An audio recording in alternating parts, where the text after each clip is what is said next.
Hello ඔව් අනිවාර්යෙන්ම සියලුම සැකකරු අපි අත්අඩංගුවට අරගන්නවා. ඒක අපි ඒ විදිහටම කරනවා. ඔව් ඔව් ඔව් ඔව් ඔව්. ඒ අයට ඒ අවශ්‍ය දඩුවම් ලැබෙයි.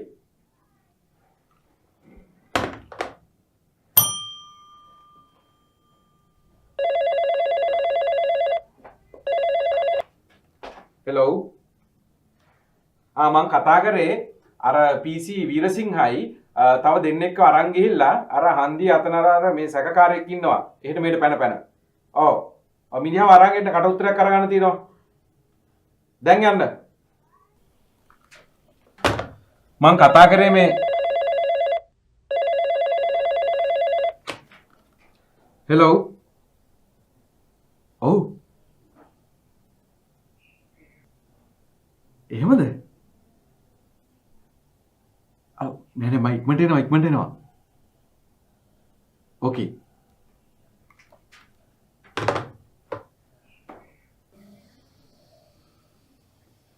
සමෝකයි ප්‍රශ්නයක්ද? නෑ නෝනා කතා කරේ. නෝනා ප්‍රෙග්නන්ට් වෙලා. සකාවද සැක කරන්නේ සර්?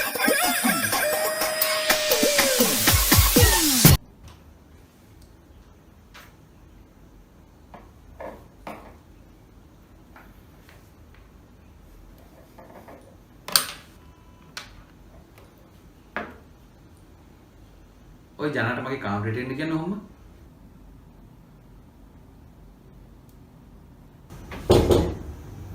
එන්න.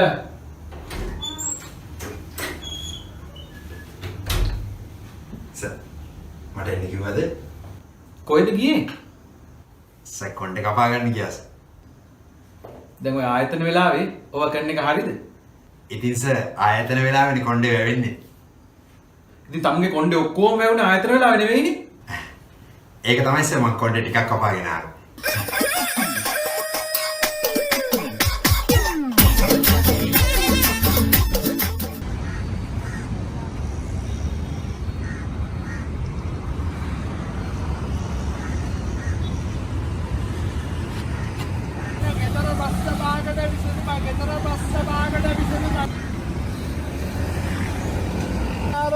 දොඩම් බැසෙන් නාරං මාත්‍ය ගන්න ගෙදර බස්ස භාගට විසඳුම ගෙදර බස්ස භාගට කීයද එක රුපියල් 100යි මාත්‍ය එලකිරි වගේ දාතලා ගෙදර බස්ස භාගට විසඳුම පොඩ්ඩක් ගෙදර බස්ස භාගට විසඳුම දෙන්නම් ගෙලින්ම දොඩම් එක බිව්වා ගෙදර බස්ස භාගට විසඳුම සත්තයි බිව්වෝ දොඩම් බැසෙන් නාරං ගෙදර බස්ස භාගට විසඳුම සත්තයි දැන් මොකද්ද මේක බිව්වම විසඳෙන ගෙදර ප්‍රශ්න පහ සෑලා ගෙදර නෙවෙයි අපේ ගෙදර ප්‍රශ්න පහක් විසඳේ.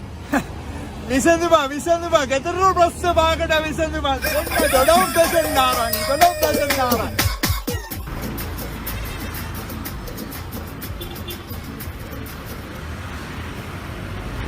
මල්ලි. අයි මෙතනින් තැලිච්ච තක්කාලි ටික මට බෑග් එකකට දාලා දෙනවද? තැලිච්ච ඒවා.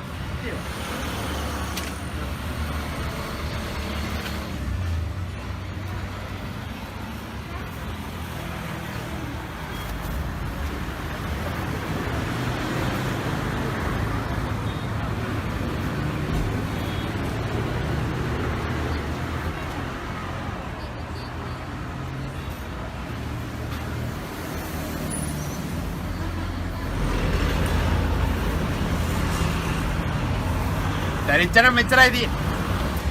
ඔය ටික දැන් කොහේ හරි අතුලකින් තියන්නකෝ. හා? ඔක අරෙන් තියන්න අන්න අරෙන්.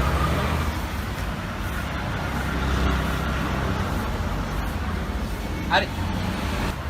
දැන් මට මෙතනින් තක්කාලි කිලෝ එකක් දාලා දෙනවද?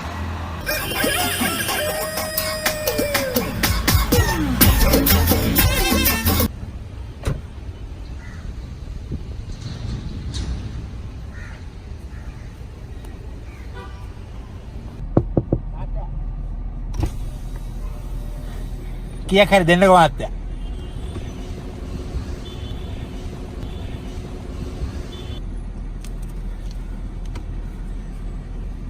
මාත්‍යා ඉස්සර නම් 100ක් දුන්නා. දැන් 20යිනේ. ඔව් මං කසාද බැන්දානේ. දැන් ඉතින් ඉස්සරහට වඩා වියදම්. මගේ සල්ලි වලින් නෝනත් එක්ක විනෝද වෙනවනේ. ඒක හරිද මහත්තයා? මේ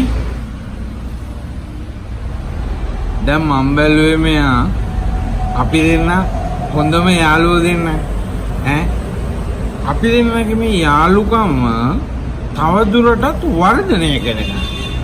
ඔව් ඒක මම හිතුවා අපේ පුතා ලොකු වුණා. ඔයාගේ දුවට කසාද වන්දලා දෙන්න. එතකොට අපේ හිතවත්කම් තවත් වර්ධනය වෙනවනේ. ඒක හරියන්නේ නැහැ. ඈ ඒ කියන්නේ ඔයාගේ පුතාට අවුරුදු 4යි. දැන් අපේ දුවට හරියටම ඒකෙන් භාගයයි අවුරුදු 2යි. ඉතින් කියන්නේ දැන් අපේ ගෙල්ලට 25 වෙද්දි ඔයාගේ පුතාට අවුරුදු 50ක් නෙමෙයි.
මුකෝමි නෑ බාරකට ගියා භාගයක් කියන. එළියට ඇවිල්ලා බලනකොට බයිසිකලේ දාගෙන ඉන්න විදියක් නෑ. කොහෙවත් රඳවන්න විදියක් නෑ. එතනම තියාගෙන ගැව්වා. මොකද මේක පෙරුණොත් එහෙම බෝතලේ බින්දනවනේ. හොඳ වෙලාවට එතන තියාගෙන ගැව්වේ. ඔයාට කියන්නේ මේ හත් පොලක වැටුණා. හත් පොලක. එන්න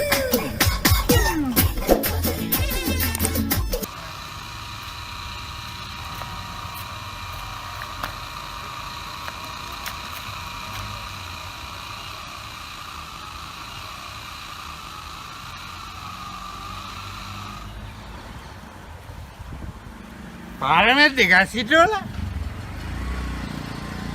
අතුත් නෑ. මේක තාරු වර්ගයට අයිති කසක් වෙන්නවත්. තාරු වර්ගය.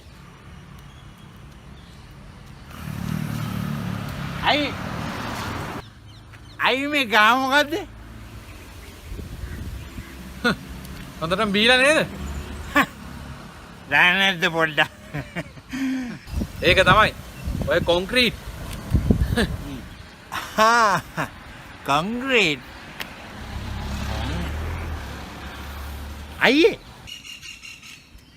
මේකේ ඉතිල්ල පැලවෙන්නේ ඇතිද?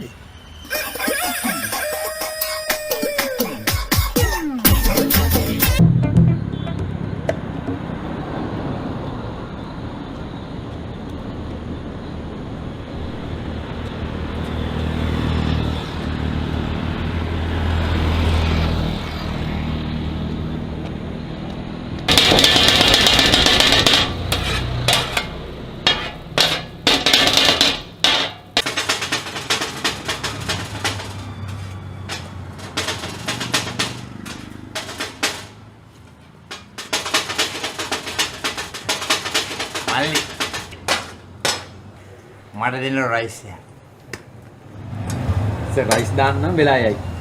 වෙනසකටත් එක දෙන ස්පෙෂල් කොට්ටුවක්. ඔච්චර වම. ඔච්චර ශරීරයට අහිතක. කොහොමත් අපි මැරෙන්න ඉන්න මිනිස්සු නිසා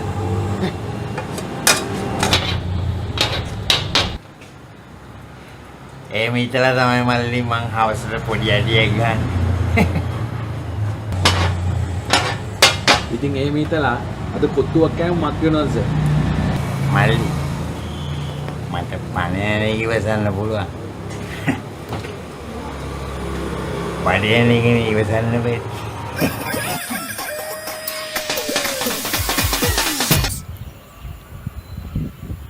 මං කියපු විදිහට වැඩේ කරාද? ඔව් බොස්. කකුල් දෙකයි ඇත් දෙකයි හොඳට ගැට ගහලා මූණ හිර වෙන රෙදි පටියක් බැඳලා වැවට දැම්ම බොස්. මං උඹට කිව්වේ මේක නින්දෙන් වෙච්ච මරණයක් විදියට පේන්න ඕන කියලා නේද? ඔව් බොස්. මම මිනිහට පිජාම එක කන්දලා තමයි වැවට දැම්මේ.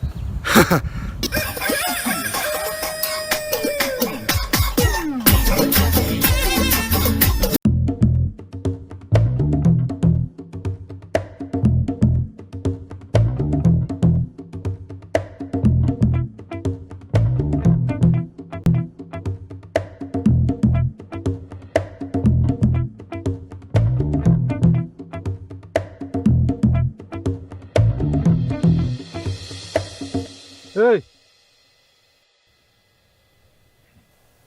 මෙතන මාළු අල්ලන්න තහනම් දැක්ක නැද්ද මේ බෝඩ් එක? දැක්කා? එහෙනම් මොකද්ද ඔය කරන්නේ? මම මේ මාළු බානව නෙවෙයි ආයි බන්ට. එහෙනම් මොකද්ද කරන්නේ? බාරයක් ඔප්පු කරන්නේ. බාරයක්? මොකද්ද බාරේ? මම බාරයක් වුණා මාළු දෙන්නෙක් නිදහස් කරන්න. කොහෙටද? මාළු ඉතින් මහත්තයෝ වතුරට බෑ නිදහස් කරන්න. එතන මොකද්ද ඔය දැන් කරන්නේ?